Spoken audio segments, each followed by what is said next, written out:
Boa tarde, pessoal. Conforme eu havia anunciado, eu estou de volta aqui com mais um vídeo, né? E desta vez a gente já vai começar a mergulhar no edital que saiu anteontem, né? Do Ministério Público do Rio de Janeiro. Em princípio, o foco vai ser para técnico. Conforme a coisa for se desenrolando, a gente vai abordar também conteúdos de analista administrativo, tá? Só administrativo, não processual. E que é a minha área, eu sou da área de administração, fiz administração e gestão pública, então uma área que eu domino bem, é para a qual eu vou me candidatar, e muitos também vão, e a gente está junto nessa, não tem esse papo de... Eu estou aqui para compartilhar conhecimento e para desenvolver também, né, o que eu já tenho e aperfeiçoar. Do que a gente vai tratar, entendeu, nesse vídeo? Se você olhar lá no edital, tá? Eu não abri ele aqui agora, porque eu já estou direto com o PDF que eu preparei e que eu vou deixar o link na descrição para quem quiser baixar, para já servir como um roteiro de estudos, correto? Você vai observar na parte de organização do Ministério Público que tem uma dezena, 10 ou 11, resoluções. Sejam elas do Gabinete da Procuradoria-Geral de Justiça, sejam eles do Conselho Nacional do Ministério Público, que eu já expliquei em outro vídeo, busque lá no meu canal, entendeu? As atribuições do Ministério Público, inclusive o Procurador-Geral de Justiça, o PGJ, ele é membro nato, ele preside o CNMP, certo?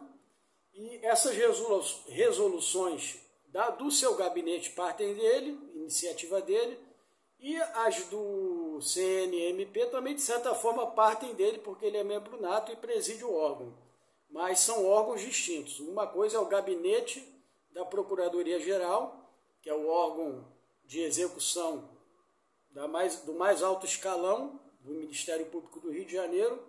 Outra coisa é o Conselho Nacional do Ministério Público, que é um órgão de fiscalização da conduta dos membros, financeira, orçamentária, é um órgão de controle. Eu não sei classificar bem como controle interno ou externo, mas eu diria externo, porque ele goza de independência, de autonomia funcional em relação ao Ministério Público do Rio de Janeiro, correto? Mas esse não é o ponto. O ponto é o seguinte: temos lá 11, se eu não me engano, resoluções, sejam do Conselho Nacional do Ministério Público, sejam do Gabinete da Procuradoria-Geral de Justiça.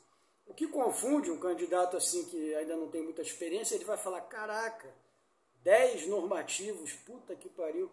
Mas aí ele vai perceber que a maioria dessas resoluções, certo, são de 5, 6... As maiores têm 11 ou 12 páginas e são poucas. Eu acho que tem uma de 20 páginas e é uma só. A maioria é entre 5 e 10 páginas, certo? E para que elas servem, as resoluções? Eu já falei também num outro vídeo meu que a resolução é uma decisão de um órgão. Nesse sentido, nesse aspecto que a gente está abordando aqui, a resolução, né, no caso, a gente vai tratar da primeira que está lá na lista, que é a 1678, de 5 de setembro de 2011, certo? Ela vai regulamentar o artigo 26 da Lei 8625, que nós já estamos estudando no canal, já estamos até mais da metade dela estudados, tá? Está quase acabando e eu vou partir para a Lei Complementar 106. Essa parte... Eu creio assim, quem está disposto a estudar mesmo, a fazer o concurso, levar a sério, dá para gabaritar, entendeu? Porque é letra de lei. E com esses acréscimos que eu vou fornecer, e enfim, eu acho que eu vou dar o caminho das pedras para vocês, para entender como é que funciona.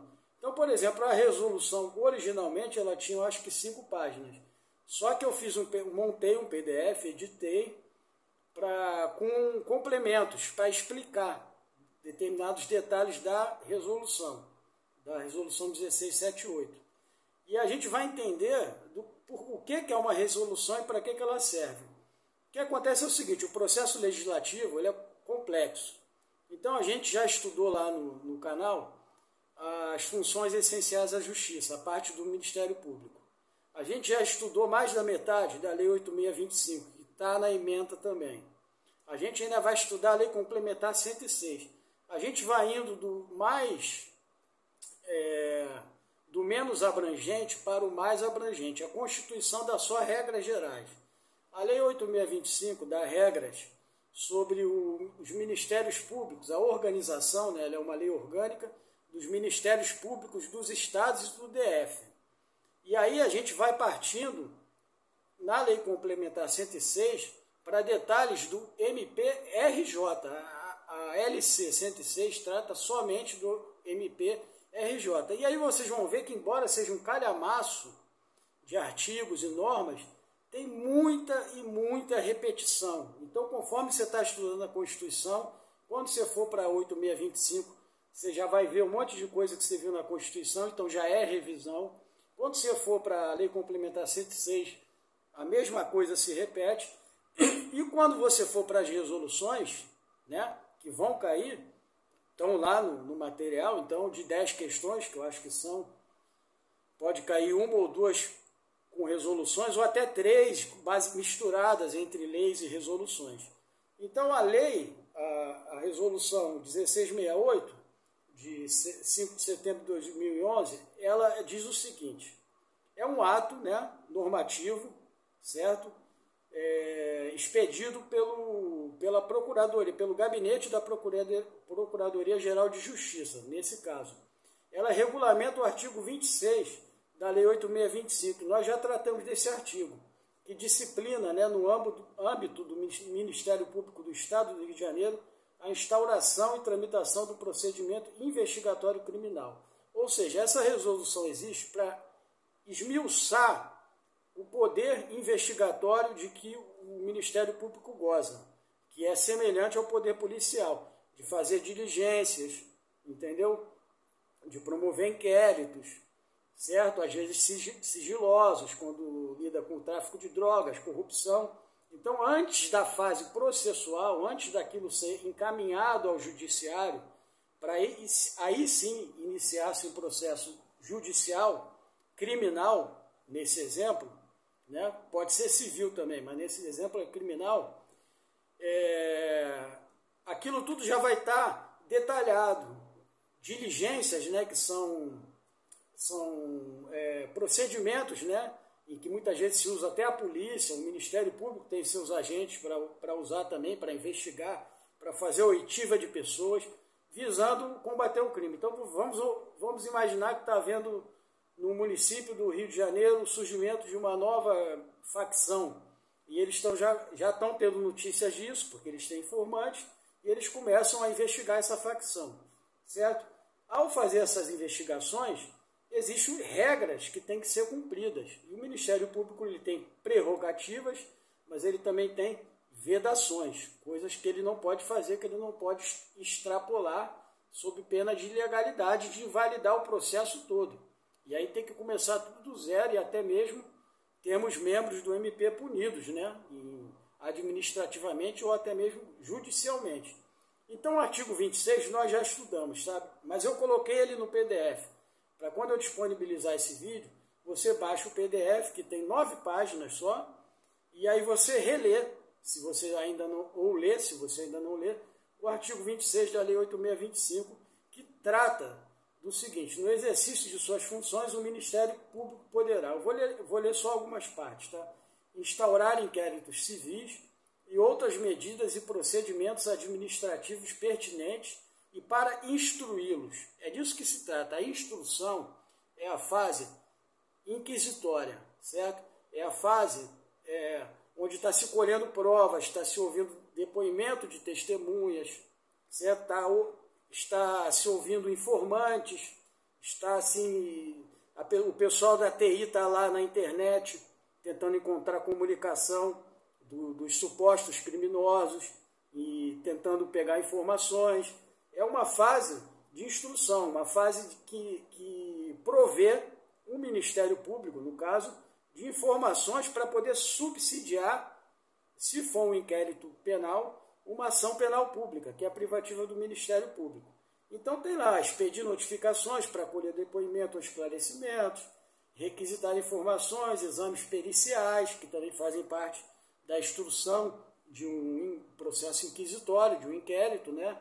O perito vai avaliar um áudio, por exemplo, que foi captado por escuta, por medida judicial, o Ministério Público conseguiu fazer a escuta, a interceptação telefônica de supostos membros das quadrilhas. Então o perito vai avaliar se aquilo é legal, se vai analisar tecnicamente aquilo ali, né? Promover diligências investigatórias junto às autoridades, órgãos e entidades, e por aí vai, sabe? Praticar atos administrativos executórios de caráter preparatório no sentido do inquérito, né, para subsidiar, para dar base para o que vem depois, que será, se tudo correr normalmente, uma ação penal. Ou pode ser uma ação civil também. Né? Mas, em geral, o mais importante, né, do Ministério Público, nesse caso, é promover a ação penal pública, que é privativa dele. Né? Só para dar um exemplo, eu já falei isso em outros vídeos, se você é vítima ou alguém que você conhece é vítima, vamos supor, um parente seu assassinado num crime hediondo, você vai participar do processo, você vai ser ouvido, mas quem vai comandar, quem vai promover aquele processo, em primeira instância, serão os promotores do Ministério Público. Cabe a eles, é prerrogativa deles e exclusiva deles. Eles é que vão atrás dos suspeitos, eles é que vão entrevistar pessoas, fazer diligências, etc. Certo? Sugerir ao poder competente a edição de normas e alteração de legislação em vigor, bem como medidas propostas destinadas à prevenção do controle da criminalidade. Esse é o artigo 26, que está sendo regulamentado, detalhado, esmiuçado pela resolução 1678. Essa resolução ela é um ato da prerrogativa do Procurador-Geral de Justiça, da iniciativa dele. Essa resolução serve para esmiuçar, porque nem sempre a lei cobre todos os detalhes. Nunca a lei vai cobrir todos os detalhes. Então, por isso surgem as resoluções, por isso elas caem em prova. Nós temos aí para técnico 11, mas elas são pequenas e elas esclarecem aquilo que você já estudou nas leis. Então, não se apavore com isso, não é conteúdo novo, é só um plus daquilo que você já estudou, certo? E como é uma resolução, ela tem aquela coisa que a gente chama de considerandos. É engraçado. Então, ela inicia-se assim: o Procurador-Geral de Justiça do Estado do Rio de Janeiro, no uso de suas atribuições legais, ou seja, é uma atribuição legal dele a iniciativa dessa resolução, de editá-la, né? Aí vem, vírgula, considerando o disposto no artigo 127, caput, né, cabeça, e no artigo 129, incisos 1, 2, 8 e 9 da Constituição Federal da República, ou seja, aí eu coloquei esses artigos aqui para você entender por que ele expediu essa resolução, tomando por base, considerando esses artigos, esses dispositivos da Constituição. Né? Eles estão aqui no PDF que eu vou deixar disponível lá na descrição do vídeo. Tá? Vou botar um link. Aí vem outro considerando. Considerando o disposto no artigo 26 da Lei 8625 e no parágrafo 4º,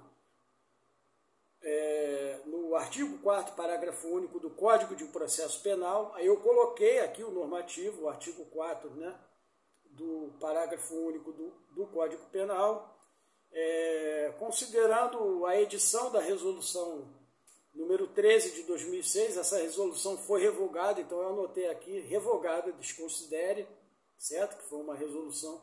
Ela foi revogada porque ela perdeu o seu valor depois que a resolução passou a entrar em vigor. Não é porque tinha nada de ilegal nela, não.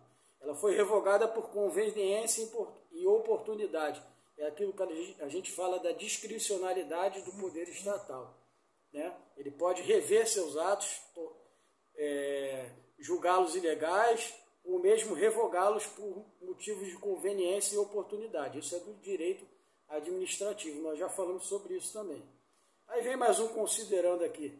Considerando a necessidade de regulamentar, ou seja, detalhar, No âmbito do MP do Rio de Janeiro, a instauração e tramitação do procedimento investigatório criminal, mais um considerando a necessidade de efetivar o combate à criminalidade, primando pelo resguardo do poder punitivo estatal, e o último considerando, por fim, o que consta nos autos do processo MPRJ 2011, que eu botei o link aqui.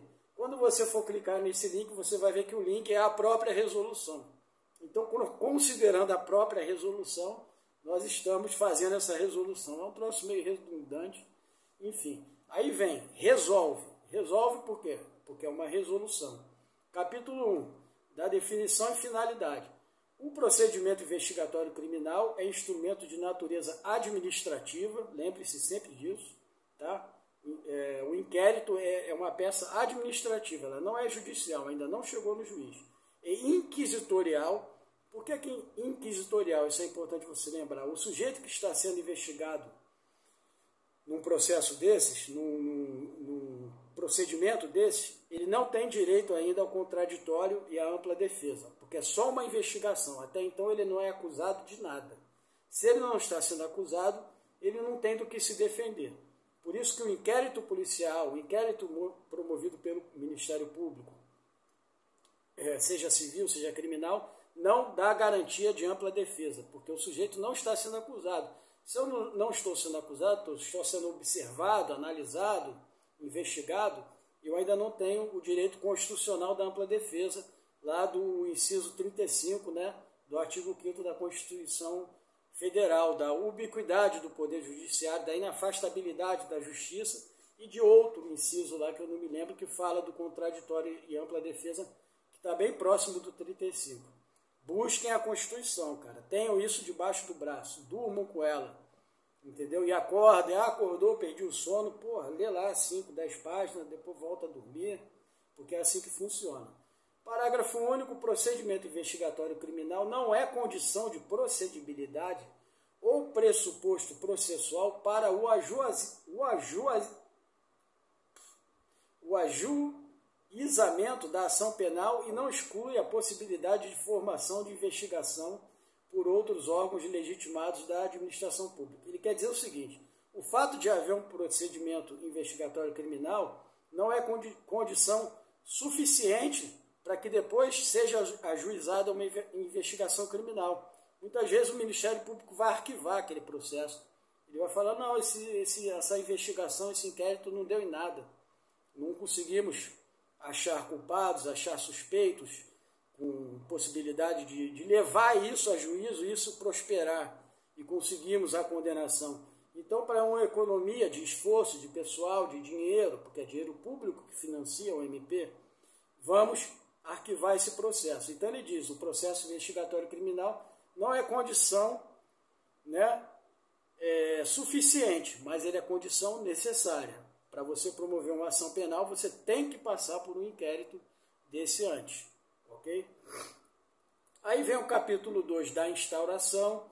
Então, a resolução explica, né, em poder de quaisquer peças de informação, peças que possam levar a alguma conclusão a respeito de um processo, de um suspeito, o MP poderá promover a ação penal cabível, que é a prerrogativa dele, no caso da ação penal pública, instaurar o procedimento investigatório criminal, encaminhar as peças para o juizado especial criminal, caso a infração seja de menor potencial ofensivo, porque o juizado especial é aquele que trata de causas até mais ou menos, hoje em dia eu não sei quanto está, mas há pouco tempo atrás era até 40 mil, né?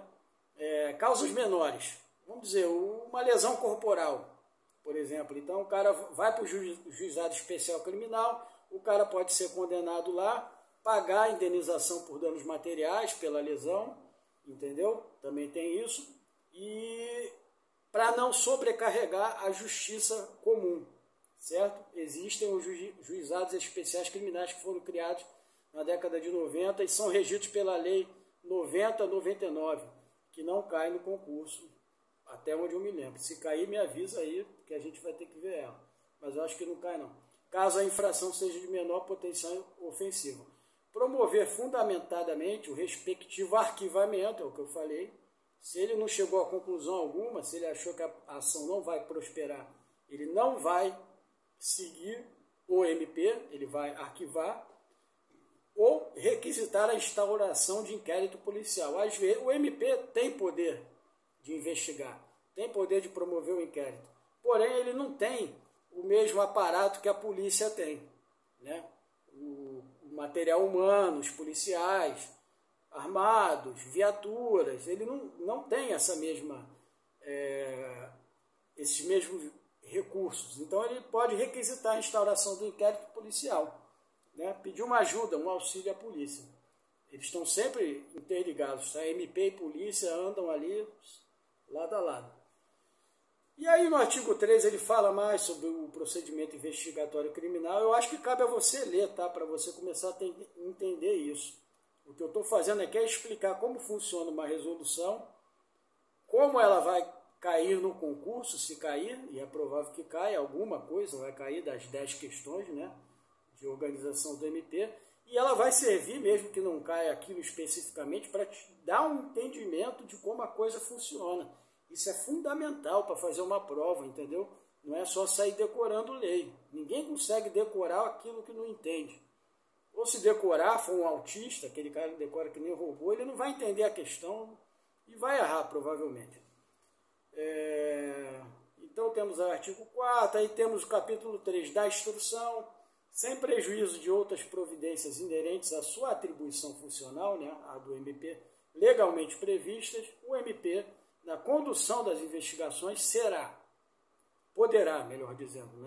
poderá fazer ou determinar vistorias, inspeções e quaisquer outras diligências, certo? Como eu havia falado, né? É a capacidade de investigar suspeitos, né? Supostos crimes, requisitar informações, exames, perícias e documentos de autoridades, órgãos e entidades da administração pública direta e indireta, da União, dos Estados, do Distrito Federal e dos municípios. Muitas vezes ele está investigando está tentando propor, está fazendo um inquérito com vistas a propor uma ação penal para crimes de corrupção. Então ele pode solicitar, né, exames, perícias e documentos. Ele tem a prerrogativa de chegar lá no Estado do Rio de Janeiro, no governo do Estado, numa determinada secretaria, onde supostamente houve desvio de verba, na secretaria lá da Fazenda, e solicitar documentos contábeis, certo? Notas explicativas, documentos relativos à contabilidade do órgão, né? Demonstrativos contábeis, é disso que se trata, tá?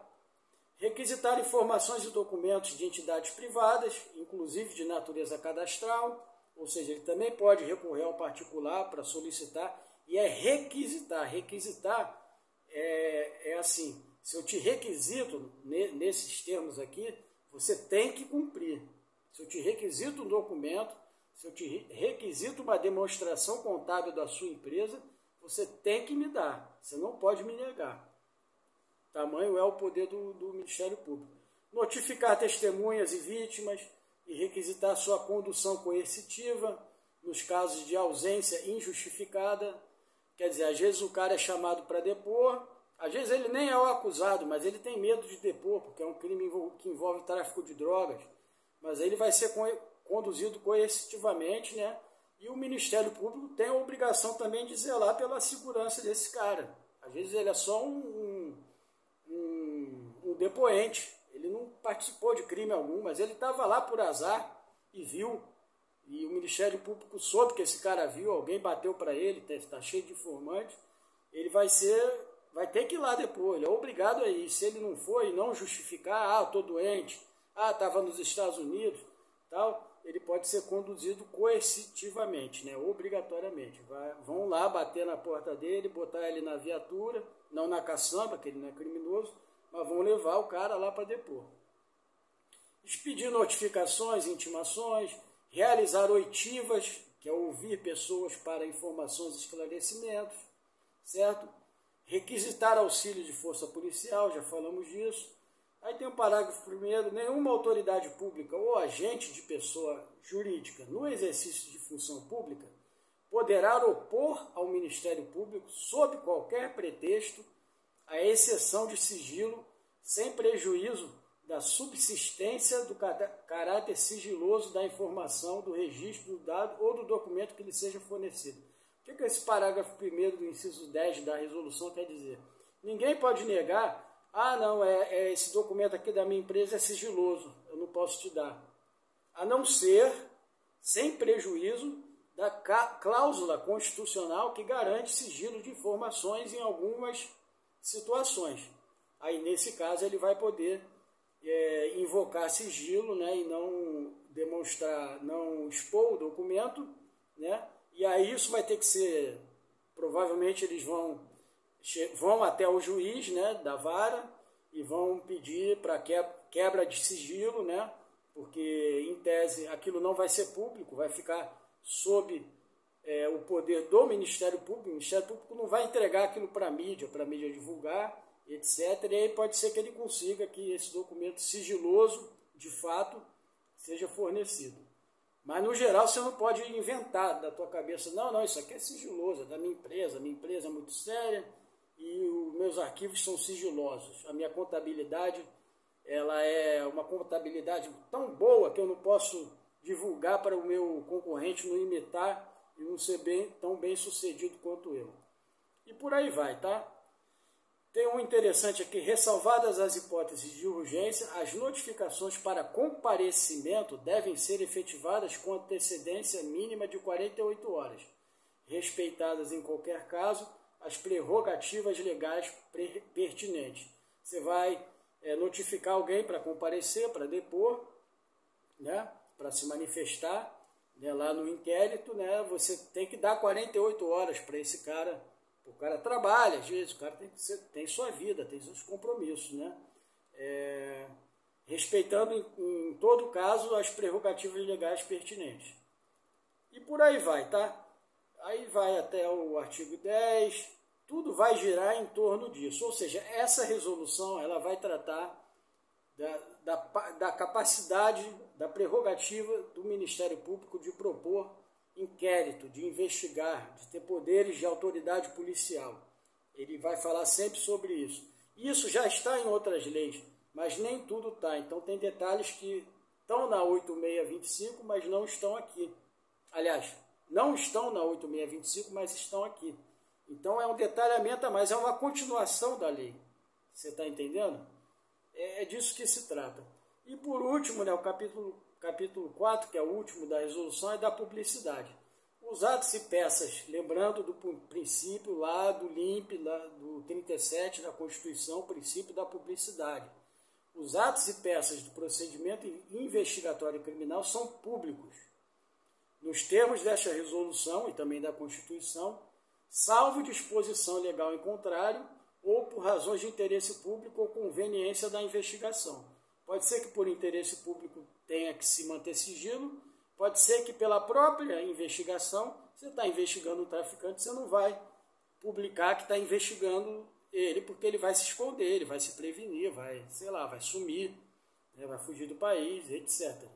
E aí tem a publicidade consistirá na expedição de certidão, no deferimento de pedidos de vista, na prestação de informações e tudo mais. E o quinto, na verdade, o último é o quinto, é da conclusão e do arquivamento. Que ele diz o quê? Aquilo que eu já falei. Se o Ministério Público responsável pelo procedimento investigatório criminal se convencer da inexistência de fundamento para a propositura da ação penal pública, promoverá o arquivamento dos autos ou das peças de informação, fazendo-o fundamentadamente. Ele tem que fundamentar por que aquilo não vai dar em nada e por conta disso ele está arquivando, certo? Parágrafo único, a promoção de arquivamento será apresentada ao juízo competente, o juiz vai ter que saber que aquilo foi arquivado, nos moldes do artigo 28 do CPP. Esse eu não pus aqui, Código de Processo Penal, mas se você quiser dar uma olhada lá, eu acredito que não seja relevante. Aí tem disposições especiais já, e disposições finais e transitórias, e acabou. Ou seja, a resolução é isso. Essa resolução, ela nem é das menores não, tá? Tem outras que são bem menores que essa. E são 11, você vai estudar conforme você for estudando as leis. No canal lá no MP Rio de Janeiro, né, que é o canal que eu estou usando, é o meu projeto para esse concurso, para técnico e para analista na área administrativa, eu já abordei muita coisa relativa a isso, seja da Lei 8625, seja da Constituição Federal, e seja em outros comentários que eu vou fazendo ao longo dos meus vídeos, correto? Então nós vamos ficando por aqui, espero ter sido claro, vou subir esse vídeo e vou deixar o link do PDF que eu preparei com essa resolução. Vou fazer isso com todas, e aos poucos a gente vai fazendo rapidinho, vocês já vão estar com todos os PDFs, com as resoluções mais explicadas e com o melhor entendimento do que é isso, para não achar que é nenhum bicho de 7 cabeças e que isso vai tomar 2 meses para você estudar, que não é nada disso, ok? Então vou ficando por aqui, um forte abraço.